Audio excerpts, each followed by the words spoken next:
Hello friends, நம்ம இப்போ என்ன பார்க்க போகிறோம்னா iOS சப்ஜெக்ட் அனானிஸ்டி CS3451 சப்ஜெக்ட்டுக்கான இம்பார்ட்டன்ட் கொஸ்டின் தான் பார்க்க போகிறோம். ஃபஸ்ட் யூனிட் 1 பார்ட் பியில் பார்த்தீங்கன்னா evolution of operating system structure and interface, அதுக்கப்புறம் system calls, design and implementation of OS. இதில் வந்து சிஸ்டம் கால்ஸ் தெளிவாக பார்த்துங்க. அதுக்கப்புறம் ஆப்ரேட்டிங் சிஸ்டம் என்னென்னு பேசிக்காக பாருங்கள். அதுக்கப்புறம் 2 மார்க் வந்தீங்கன்னா DMA டிஃபைன் OS என்னென்னு பார்த்துங்க. அப்புறம் கேட்ச் மெமரி, சிஸ்டம் ப்ரோக்ராம் இதெல்லாம் பாருங்கள். அப்புறம் யூனிட் 2 வந்தீங்கன்னா பார்ட் பியில் வந்து ஷெடியூலிங் அல்காரிதம் படிக்காமல் எக்ஸாமுக்கே போவேன்னா ஷெடியூலிங் அல்காரிதம் நல்லா படிங்க. அப்புறம் கண்டிப்பாக இதில் இருக்கிறது வந்து 2 ப்ராப்ளம் கேட்பாங்க. ஒன்று வந்து டைனிங் ஃபிலாசபர் ப்ராப்ளம், இன்னொன்று வந்து பேங்கர்ஸ் அல்காரிதம். இது 2 தான் வந்து இதில் இருக்கிறதே ப்ராப்ளம். ஸோ இது 2 மட்டும் பார்த்துங்க. சப்போஸ் வரதுக்கு வாய்ப்பு இருக்குது.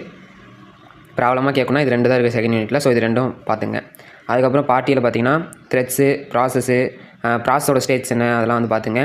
அதுக்கப்புறம் யூனிட் 3 பார்த்தீங்கன்னா பார்ட் பியில் வந்து செக்மெண்டேஷன், பேஜிங், அதுக்கப்புறம் பேஜ் ரீப்ளேஸ்மெண்ட். இது 2 கொஸ்டின் தான் இருக்குது. இது கொஞ்சம் நல்லா தெளிவாக பார்த்துங்க. அப்புறம் பார்ட்டியை வந்தீங்கன்னா டிமாண்ட் பேஜிங், டேடேஸ் அனாமலி, த்ராஷிங், ஸ்வாப்பிங் இதெல்லாம் பார்த்துங்க. நெக்ஸ்ட் வந்து யூனிட் 4 பார்த்தீங்கன்னா பார்ட் பியில் disk scheduling and management, kernel, IO, input and output, subsystem. First 2 தெளிவாக படிங்க. அதுக்கப்புறம் டைம் இருந்தாங்கன்னா ஃபைல் சிஸ்டம் இம்ப்ளிமெண்டேஷன் பாருங்கள். அதுக்கப்புறம் ஃபைல் அலோகேஷன் மெத்தட் பாருங்கள். அதுக்கப்புறம் பார்ட்டியை வந்தீங்கன்னா இன்புட் அண்ட் அவுட்புட் சிஸ்டம், அதுக்கப்புறம் வந்து file sharing, application of input output சிஸ்டமுடைய இன்டர்ஃபேஸு அதெல்லாம் கேட்க வாய்ப்பு இருக்குது. யூனிட் 5 பார்த்தீங்கன்னா மொபைல் OS, அதுக்கப்புறம் types of virtual machine and their implementation. கண்டிப்பாக types of virtual machine and இந்த இம்ப்ளிமெண்டேஷன் வர வாய்ப்பு இருக்குது. ஸோ அது நல்லா தெளிவாக பாருங்கள்.